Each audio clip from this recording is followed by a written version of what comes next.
సరే ఇందాకలా మీరు మాట్లాడుతూ చాలా ట్రావెలింగ్ ఉంది. ఎక్కడికైనా కలిసి వెళ్ళేవాళ్ళం. ఒకటే దగ్గర ఉండేవాళ్ళం అని మాట్లాడారు కదా! ఆయన అలవాట్లు ఎలా ఉండేవి సార్? ఆహారం గాని, లేకపోతే ఆయన నియమాలు గాని, రామారావు గారి గురించి అంటే ఒక పొద్దున్న 4 గంటలకు లెగుస్తారు, 3 గంటలకు రెడీగా ఉంటారు. అయి తెలుసు. బట్ నాగేశ్వరరావు గారి లైఫ్ స్టైల్ అనేది ఎలా ఉండేది లైఫ్ స్టైల్? నాగేశ్వరరావు గారితో లైఫ్ స్టైల్ అయింది. ఫ్లైట్‌లో వెళితే కూడా హ్మ్. మేము వాళ్ళు ఏం పెడితే అది తినేవాడు. హ్మ్. ఓకే. నాకు ఇది కావాలి, ఇది కావాలి అని అడిగేవాడు కాదండి. హ్మ్. నేనేం అనేవాడిని, సార్ మీకు కొంచెం ఇబ్బంది కదా, ఆ! ఆ? భోజనం దగ్గర ఇబ్బంది ఏం లేదు, హ్మ్. మీరేం తింటారు నేనే తింటాను. హ్మ్. ఓకే. తర్వాత అప్పుడప్పుడు ఈ కల్చరల్ వాళ్ళని పిలిచి ఇంట్లోనే డిన్నర్ అది ఇచ్చేవాడు. హుహు. ఇస్తే మేము ఇద్దరం పక్క పక్కనే కూర్చునేవాళ్ళము. సో ఇది తినండి, మరి మీరు తినటం లేదు కదా, హ్మ్. నన్ను వదిలేయండి మీరు తినండి. హ్మ్. అట్లా కూర్చున్న వాళ్ళని ఎంకరేజ్ చేయడం, మనుషులు ఆ తత్వం ఉంది ఆయన. హ్మ్. ఎక్కువ వెజిటేరియన్ అండి? Non veg 2? నాన్ వెజ్ కూడా తీసుకుంటాడు, తక్కువ. హుహు. ఓకే. ఓకే. రుచి చూస్తానంటాడు. ఓకే. పర్టిక్యులర్‌గా. నాకు ముక్క వేయండి రుచి చూస్తాను అనేవాడు. ఓకే. ఓకే. ఆయన మామూలుగా పొద్దున్నే లేచి అన్ని ఎక్సర్‌సైజ్‌లు గనుక ఇట్లాంటి అలవాట్లు ఉన్నాయా నాగేశ్వరరావు గారికి? ఎక్సర్సైజులు ఏం లేవు, హ్మ్. ఓకే. అయితే వాకింగ్ అది చేస్తాడు. వాకింగ్ బాగా. అదేలే. స్టూడియోలో కూడా వాకింగ్ చేసేవాడు. అవును. మాతో మాట్లాడుతూ నడుచుకుంటూ తిరిగేవాళ్ళం. అట్లా మాట్లాడుతుంటే మేము ఇంటిపోయేవాళ్ళం. ఓకే. ఓకే. రామారావు గారైతే హ్మ్. వ్యాయామం చేస్తాడు, ఇంటి ఓకే. ఎక్సర్సైజులు.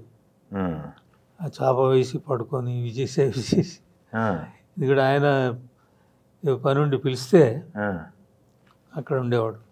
ఓహో! అంటే ఆ టైంకి పిలిచేవాళ్ళ? ఎక్సర్సైజ్ చేసేవాడు ఆయన. బ్రేక్ఫాస్ట్కి రమ్మనేవాడు. బ్రేక్ఫాస్ట్ అంటే 6 గంటలకే. ఓకే.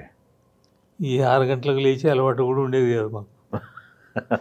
ఆయన కోసం లేచి పరిగెత్తుకుపోయేసరికి అప్పుడే కింద ఫోన్ చేసి రాము గారు వచ్చారా అని అడిగేవాడు ఆయన. అప్పుడు నేను పరిగెత్తి పైకి వెళ్ళేవాడిని. ఓకే. వెళ్తే ఇప్పుడే ముగించాను ఇది అని, అది దాని నిండా నూనె పూసుకొని ఇక్కడే కూర్చోనండి, 15 గంటలు వస్తానని స్నానం చేసి వచ్చేవారు. ఇద్దరం కలిసి బ్రేక్ఫాస్ట్ చేసేవాళ్ళం. ఆయన తింటాడని నేను చూడలేదు, కానీ మాతో పాటు వెజిటేరియనే చేసేవాడు. నా హరికృష్ణ వైఫ్ ఉంది కదా, ఆమెనే వడ్డించేది. హరికృష్ణ వైఫ్ వడ్డించేవాళ్ళు. ఓకే. Super sir. రామారావు గారితో జర్నీ కూడా మీకు ఈ 40 సంవత్సరాలు, 35-40 సంవత్సరాల జర్నీ రామారావు గారిది కూడా. ఓకే. వీళ్ళిద్దరితోనే ఆగిపోయారు, లేకపోతే మిగతా ఇండస్ట్రీ మొత్తాన్ని ఎందుకు మీరు దగ్గర తీసుకోలేకపోయారు? వీళ్ళిద్దరు చూసిన తర్వాత ఇంకెవరిని చూడలేము. జైంట్లు. ఓకే. ఇద్దరు శిఖరాలు, ఇటొక శిఖరం. ఆ స్థాయి ఎవరు చేరుకోలే. ఓకే. కాబట్టి వాళ్ళిద్దరి స్నేహమే దాన్ని గుండె నిండా నింపుకున్నాం కాబట్టి ఇంకెవరు లోపలికి రాలేరు. వీళ్ళు సార్ మీరు సన్మానం చేసి కంకణాలు ఇచ్చారు కదా, వాళ్ళందరూ టచ్లో ఉంటారా మీతో? బాగానే మాట్లాడుతుంటారా? ఓకే. పోయారు సగం మంది. ఇప్పుడు లేదు, అప్పుడు కంకణాలు ఇచ్చిన వాళ్ళలో అంజలిదేవి గారి దగ్గర నుంచి చాలా మంది ఉన్నారు కదా. జమున గారు, అంజలిదేవి గారు, సావిత్రి. జమున గారు వాళ్ళ ఇంట్లో ఏది జరిగినా పిలిచేది. అవును. మా ఇంటికి కూడా వచ్చేది. ఓకే. అట్లాగే అంజలిదేవి గారు మద్రాసు ఎప్పుడు వెళ్ళినా వాళ్ళ ఇంటికి పిలిచేది. అవునా? ఓహో. ఇప్పుడు షావుకార్ జానకి బెంగళూరులో ఉంటుంది కదా, షావుకార్ జానకి అక్కడికి వెళ్ళానంటే కృష్ణకుమారి వాళ్ళిద్దరు ఒకే చోట ఉంటారు, సిస్టర్స్ ఇద్దరు. వాళ్ళ ఇంటికి పిలిచేది. ఓకే. చాలామంది ఉన్నారు బాంబేలో, బెంగళూరులో. అవును. అలా వెళ్ళి పలకరించేవాళ్ళం. బి సరోజాదేవి కూడా అక్కడే ఉండేది, ఆమె ఇంటికి పిలిచేది. అట్లా వాళ్ళతో పరిచయాలు బాగా ఉన్నాయి.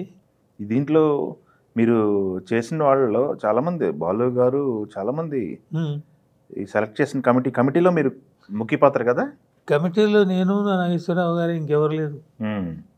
నాగేశ్వరరావు గారు నేను కూర్చుని ఈ సంవత్సరం ఎవరికి చేద్దాము ఆ, అంటే నేను 2-3 పేర్లు చెప్పేవాడిని. ఆ, చెప్తే ఆయనకు సీనియారిటీ అవన్నీ బాగా తెలుసు.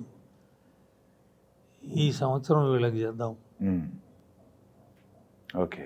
సార్, వీళ్ళతో నాకు పరిచయం లేదు, మరి మీరు చెప్పారని మాట్లాడమంటారా? మాట్లాడండి, ఉమ్.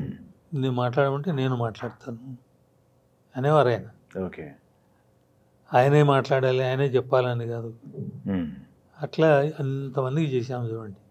Super sir. ఉమ్.